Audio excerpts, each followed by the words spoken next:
오늘 우리에게 주실 하나님 말씀은 마태복음 19장 13절부터 22절까지 말씀입니다.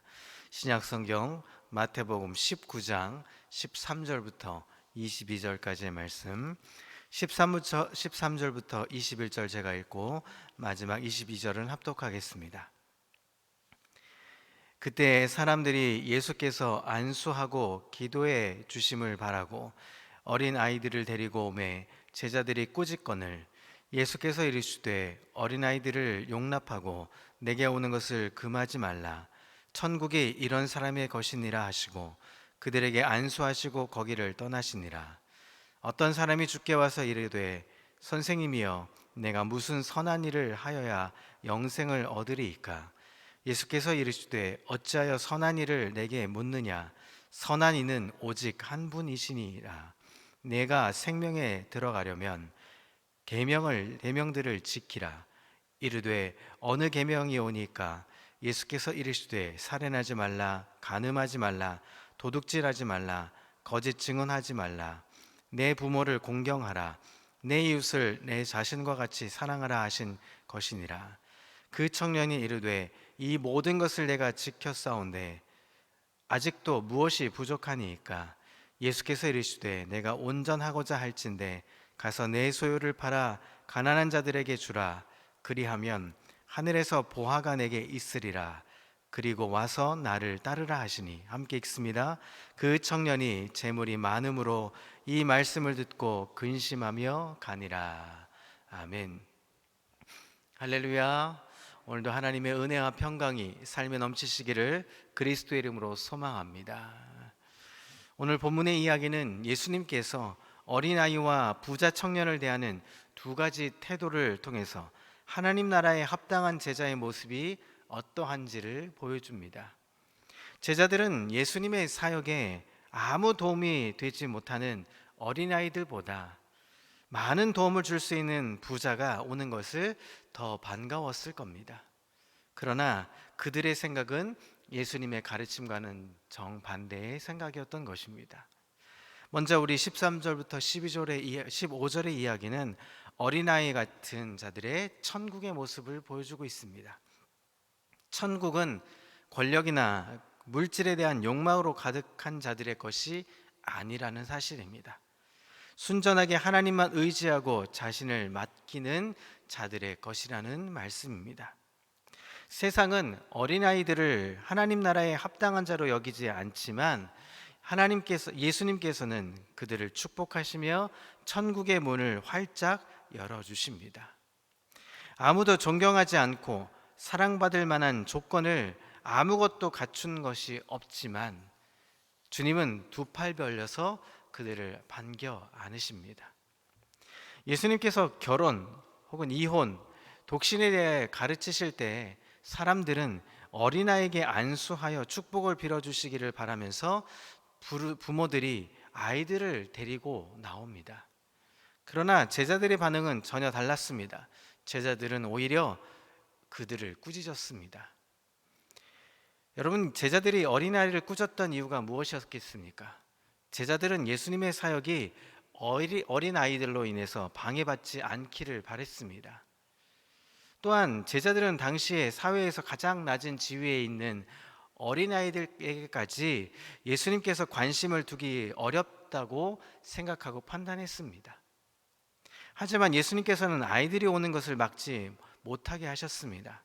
그리고 그들에게 손을 얹으신 후에 축복하시고 그리고 그곳을 떠나셨습니다.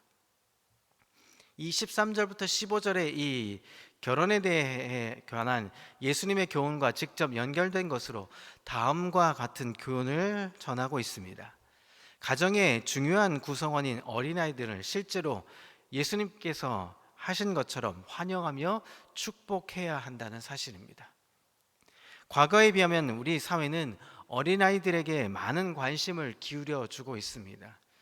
그럼에도 불구하고 여전히 많은 아이들이 폭력과 빈곤 등을 통해서 눈물을 흘리고 맙니다. 어린아이는 상대적으로 힘이 없습니다. 중요하지 않게 여기기 쉽습니다. 약하고 그리고 작은 존재입니다. 특히 의존해서 살아갈 수밖에 없는 어린아이들은 그것을 돌보는 일은 예수님의 마음을 나타내는 가장 교회의 중요한 사역이어야 합니다. 교회 안에서도 어린아이들에게 관심을 뒤로 미루지 말아야 합니다. 어린아이들의 움직임이나 소리가 어른들의 예배 중심에 방해된다고 해서 어린아이들을 멸시하거나 박해하거나 천대할 수 없습니다. 오히려 예수님은 그들을 환영하셨습니다.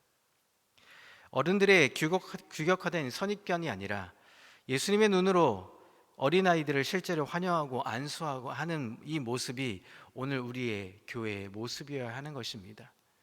이런 점에서 어린이 이 존재 자체는 살아있는 교훈인 것입니다. 어린이처럼 하나님 앞에서 의존적인 마음을 갖고 있는 것이 바로 하나님 나라에서 복을 받는 복된 모습이라는 것입니다. 그래서 어린아이와 같은 믿음을 가져야 한다는 것은 바로 그러한 의존의 모습으로 하나님께 나아가야 한다는 것입니다. 두 번째 교훈은 16절에서 20절, 22절의 말씀입니다. 예수님을 따르지 않았던 부자 청년의 이야기입니다. 하나님보다 소유를 더 사랑한 사람의 계명의 준수는 온 마음과 목숨을 다하여서 하나님을 사랑하지 못한 외식일 뿐입니다. 가난한 자들에게 재물을 나눠주기를 거절하는 사람의 이 계명의 준수는 내 형제를 내 몸과 같이 사랑하라 하는 계명을 저버린 껍데기 순종일 뿐입니다. 예수님을 찾아온 부자 청년의 모습을 살펴봅니다. 앞에서 사회에서 가장 중요하지 못한 위치에 있는 어린 아이들을 등장했다면 거기에서 이제 사회에서 가장 탁월한 위치에 있는 청년을 등장을 시킵니다. 그래서 이 두 사건을 대조해서 보게 하시죠. 이 부자 청년은 무슨 선한 것을 행하여야 영생을 얻을 수 있습니까? 라고 의문점을 가지고 예수님께 나왔습니다. 그리고 예수님께 무엇을 해야 하는지를 물었습니다. 예수님께서는 자신이 선하지 않는다는 것처럼 말씀하고 계시지만 사실은 선한 것에 대해서 청년의 이해를 바로 잡으려고 하셨던 말씀입니다. 선한 것을 묻고 선한 것에 대한 답을 얻는다고 해서 영생을 얻는 것이 아니라는 것이죠. 선하신 하나님만이 영생을 주실 수 있고 선하신 하나님만을 믿어야만 우리가 천국의 백성이 되는 것입니다. 예수님께서는 선한 분은 바로 한 분이시다라는 대답을 하시죠. 바로 생명에 들어가려면 계명들을 지키라고 하십니다. 이 본 단락의 이야기를 전체적으로 읽어보면 예수님을 따르는 것이 영생을 얻는 하늘나라에 들어가는 구원을 받는다는 길을 이야기하고 있습니다. 영생의 길은 우리가 잘 알고 있듯이 무슨 선한 것을 행하는 것이 아니라 바로 예수님을 따르는 것, 그것이 영생의 바로 한 가지 길이 되는 것입니다. 하나님의 능력으로만 하나님 나라에 들어가지만 하나님의 나라의 백성이 되려고 하면 어떻게 해야 합니까? 계명을 지켜야 하는 것이죠. 하나님의 뜻을 행해야 하는 것입니다. 하나님의 뜻에 맞는 행동을 하지 않고도 하나님의 나라에 들어가고자 하는 이 주장은 모순된 이야기입니다. 다시 말하면 영생의 삶과 영생에 합당한 행위가 분리가 될 수 없다는 것입니다. 영생의 삶을 살고자 한다면 예수님의 마음을 따라가야 하고 예수님이 따르고자 했던 길, 예수님이 말씀하셨던 그 길에 우린 순종의 행위를 보여야 한다는 것입니다. 계명들을 지키라는 말을 들은 이 부자 청년은 어떤 계명인지 묻습니다. 18절 19절에 보면 이 계명들은 10계명의 두 번째 묶음에 해당하는 5계명에 대한 이야기를 주로 담고 있습니다. 첫째부터 넷째 계명과 10번째 계명이 빠져 있습니다. 청년은 예수님께서 자신은 이 모든 것을 지켰는데 무엇이 부족한지를 다시 묻습니다.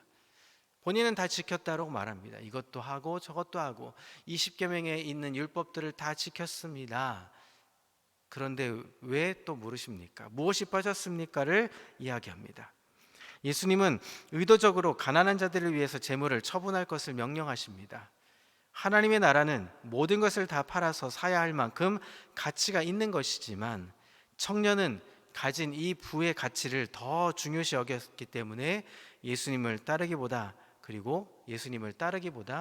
이제 세상 곁으로 다시 돌아갑니다. 많은 소유가 그를 하나님의 나라에 들어가지 못하도록 막아 버렸던 것입니다. 영생의 길을 가르쳐 주었는데 그는 돈을 선택하고 영생의 길을 외면하고 말았습니다. 이 부자 청년은 재물을 의지하고 하나님께서 전적으로 의지하도록 하셨는데 그것을 의지하지 못했습니다.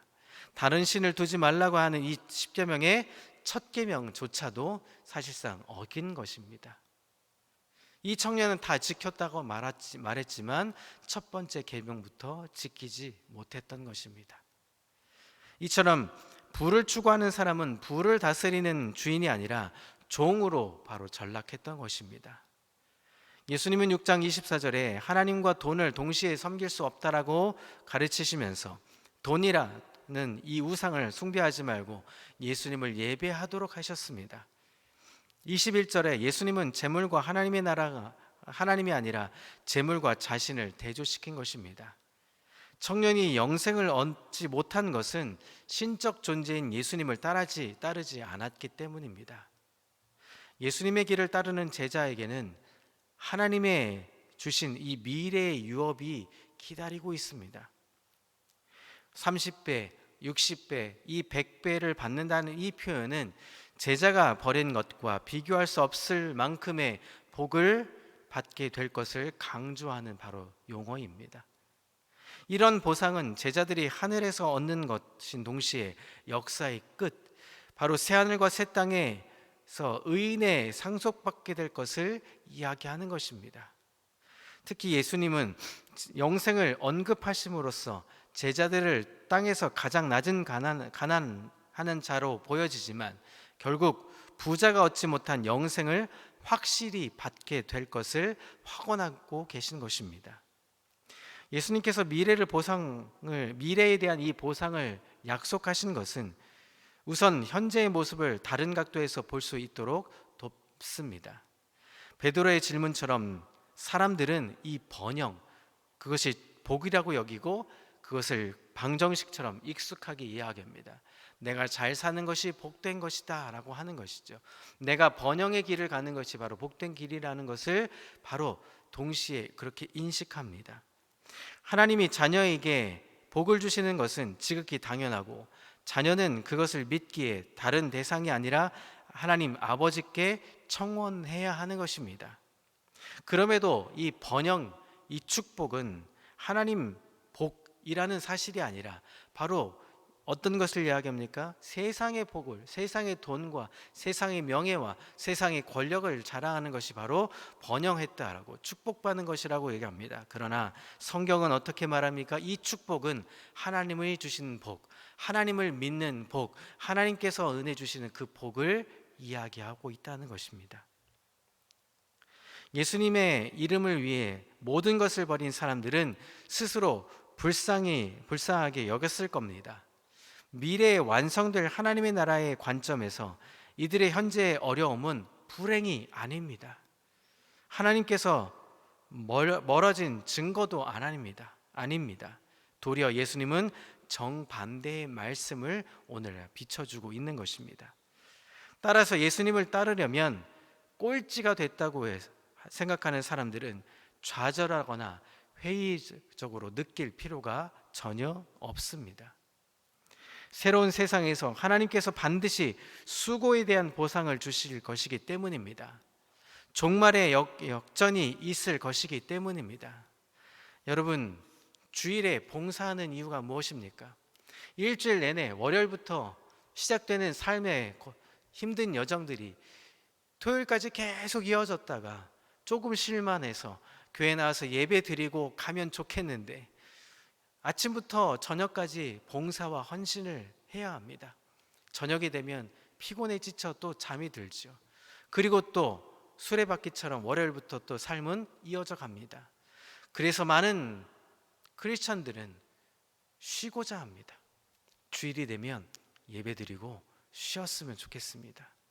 그러나 하나님 무엇이라고 말합니까? 주일은 온전히 하나님께 봉사하고 충성하고 헌신하는 날로 삼고자 말씀하십니다. 그 이유는 무엇입니까?